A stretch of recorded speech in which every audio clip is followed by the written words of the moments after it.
Welcome back to Crafty Magic Arts, and also welcome to part 2 of the Disney Princess series, where I'm taking these princesses from Temu and making them new. So part 1 is where I completed Snow White, and now we're moving on to part 2 to complete Cinderella, who is also a little worse for wear.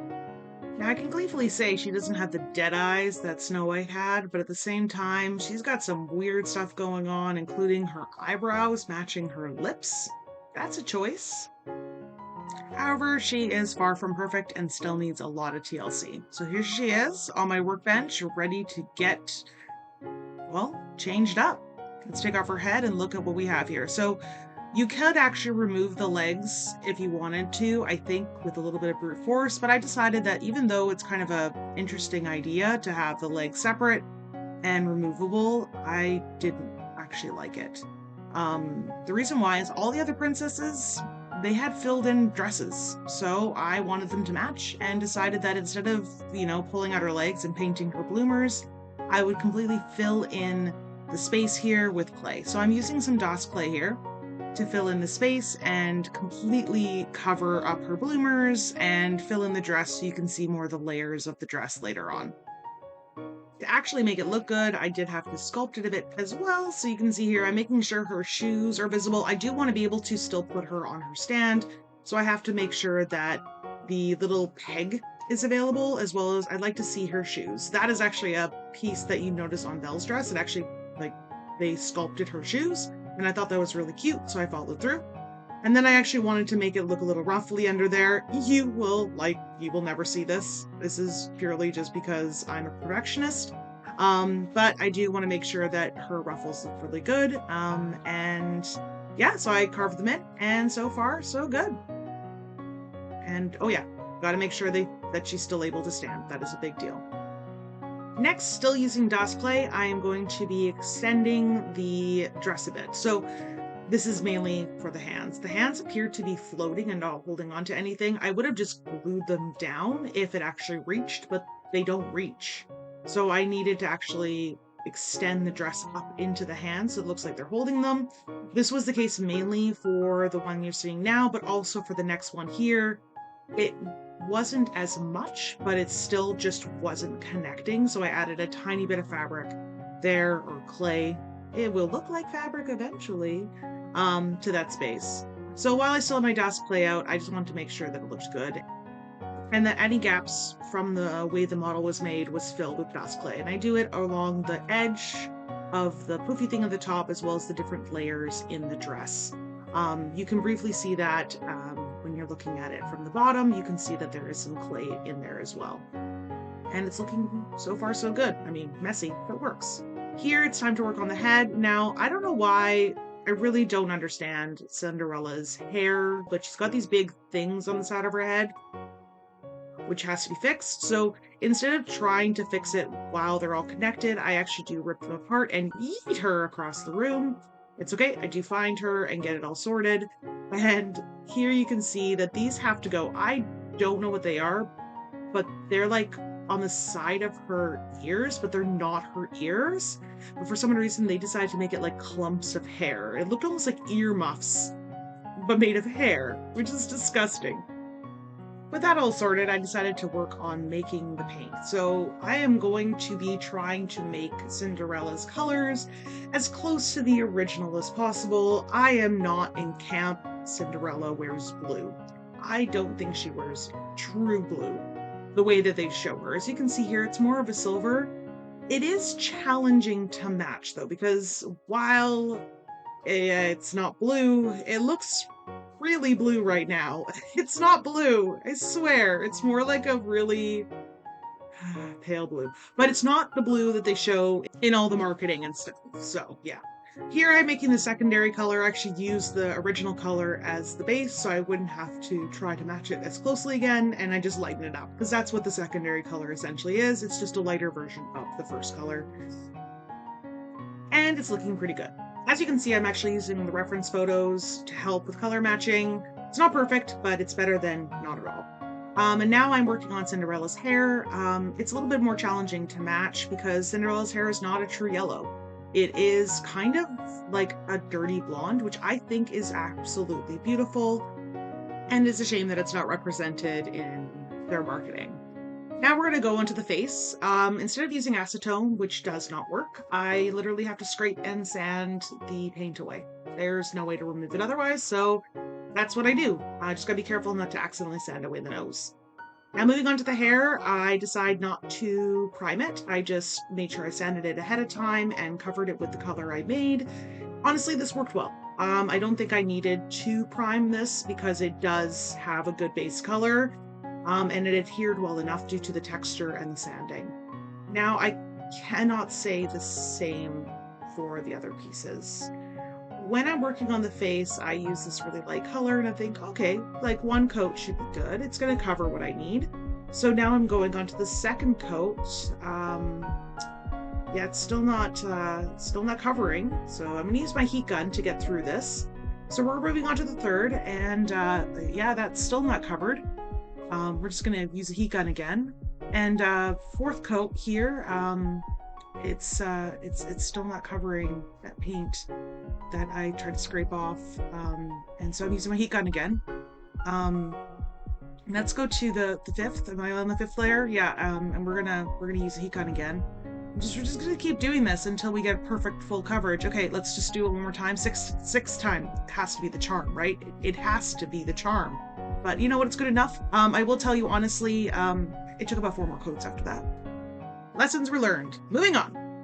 Now we're back to the dress. Everything is fully dry. It did take a while for the dress to actually dry due to how deep it was on the underside, but the upper side was fine. So here I'm sanding all the bits to make sure they look good and are nice and smooth for painting. Now moving on to that color that I prepped in advance, it is looking really nice. And I did not actually learn my lesson. As you can see, I did not gesso this, but again, the base color was really close, so it did end up working. I will learn lessons eventually, but yeah, for this, not right away. It's not right away, but still, it worked out. So the color looks really good. I really am happy that I actually went with the lighter color than the more marketing blue. The light color just looks more, I don't know, more classic. I grew up on Cinderella. I love this movie so much. It wasn't like my very favorite Disney movie. I did mention in Snow White that Belle is my favorite princess. But I do really love Cinderella, and I think I had that movie much earlier than I had Beauty and the Beast. And I probably watched it obsessively, especially for the mice. I'm not gonna lie, it was mainly for the mice. But I loved the transformation, and Walt Disney, it's been noted that that was his favorite animation he ever saw, was the transformation. And it still holds up today. It's still one of the most beautiful animations, ever. And continuing on with the dress, I am now painting the ruffles of the underskirt here with the lighter of the two colors I used to paint the dress. Overall, it's looking really good, and as you can see, the coverage actually works really well. The color is a little bit more blue on camera. It is a tiny bit lighter in person. However, there is still a blue undertone. That's just how the color ended up coming out. And the coverage is great. And I'm happy that I was able to mix up such great colors and made them work for this piece. Moving back to the head, I am painting on the headband and getting it prepped for assembly. I do need to put the head back together, so I'm using crazy glue to get all these pieces together and make sure that they look good. So in order to do so, the pieces that were previously there to help connect them actually were a hindrance, so I have to clip them off. I'm using my flush cutters to do that, and now I'm gluing them on. I think it actually works a lot better than trying to use the pieces that were there. So with the hair earmuffs removed, there's actually a significant amount of gaps. So unfortunately, even though I've done a ton of painting, I do have to fill it in with some DOS clay and make sure all those areas are filled and dried and repainted to make sure they look good. I do need to figure out the little beads on the side of her face, and I do end up using these glass beads that are meant to be bubbles that you put in resin. They end up working out really well, and as you can see here, they look closer to what is actually Cinderella versus the creepy hair earmuffs that they made. So I'm glad I took the time to cut those off, fill it in, and add the beads instead. Moving on to the face, I am using my watercolor pencils just to get a base line there to get an understanding of placement before I move on to paints. I don't use watercolor pencils like a lot of artists do. I actually use them to help sketch out, maybe fill in some details. But for the most part, I prefer just use them to assist with my painting rather than be what I use instead of painting. Dealing in the color with blue, I want the eyes to be bright blue, so I'm using this already pre-mixed color and adding it in there. Once the blue has been added, I can then start to move on to the black.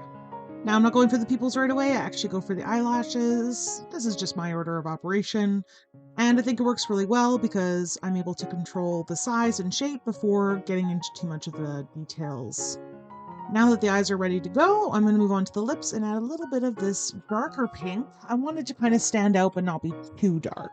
It's kind of like a rose color. I like it. It's pretty. Now finally we get to add the pupils. Just the same black as before, making sure they don't look in opposite directions, looking forward. We want her to look very calm. I like the idea of a calm princess, you know, not crazy eyes. The goal is not to be crazy eyes. And now we're finally moving on to adding the white to the eyes. The eyes are pretty simple. There's nothing too crazy about them. I just want them to be big and bright. And I think this comes out exactly as planned. So Cinderella's looking really good. Time to unite her head and body. There are a few things that I obviously did off camera, like her black collar. It was really hard to do while recording. I also am now adding on the details of the dress just to make sure we're able to see the folds. I do have to paint these on. My watercolor pencils wouldn't have worked, but I do use watercolor pencils to bring out the details in the hair. So it looks really good. I like the definition it brings out. Adding blush to the cheeks is pretty simple. I do use this already pre-made pink, but it's really watered down and I remove a lot of the pigment before actually applying it to the face and onto the nose as well. Now we're on to the base. So what I do here is instead of making like an outdoor thing, I actually go online and look for where she danced with the prince, and I actually made the ground based on that reference. This is just to make sure that it's more indoors because she does dance with the prince in the dress she's wearing. I tried to keep it somewhat aligned to where they would have been when they were wearing their outfits. It doesn't work 100% of the time, but I tried. So now I'm just cutting it out, making sure that it fit nicely after adhering it with acetone glue. And I did let it fully dry ahead of time as well. Now I'm making sure that she's able to stand, so I'm poking the hole through the cardboard there, and I'm using the ball pointer to make sure it's big enough for the little keg to go in. It's actually a really good fit. It's nice and snug, so it's perfect. And she's more in the center of the floor. There were 2 hole options, and I chose this one because she seemed more center on the base. After a light sanding of the edge, I do paint it a few times in order to cover this dark brown. I'm actually using the dress color, so it's not a perfect match to the floor, but I do think that it's a better match than brown was for sure. I just didn't want to pre-mix a color that matched the flooring exactly, as this color works really well to match and bring the whole piece together. Now I'm using some Demco matte Podge that I got. I love this stuff. It is a lot thinner than Mod Podge, and it goes on perfectly matte. I absolutely love this stuff. I highly recommend it. And I go all along the princess, and once this fully dries, I'm able to work on the eyes. I wait until it's fully dry. I use the matte all over and then do the gloss afterwards. And now she's done. Look at Cinderella in all her glory, wearing the correct color dress, just as she was meant to be. She's looking absolutely beautiful. She's looking in the correct direction, and her eyes are big and bright as intended. I'm very happy with how she came out. I think that, despite my funny images here at the end, that she matches kind of what I wanted to capture with Cinderella. I do have 6 more of these princesses to go. Cinderella is my second in this 8-part series, and I'm really glad that I was able to pull it together. Now, if there's anything I would have changed on Cinderella, it likely would have been the seam on her hair. I do wish I would have sanded that a little bit more thoroughly, especially in photographs. You can really see that line and it gets picked up really easily, but it's actually not as noticeable in person due to the light being captured.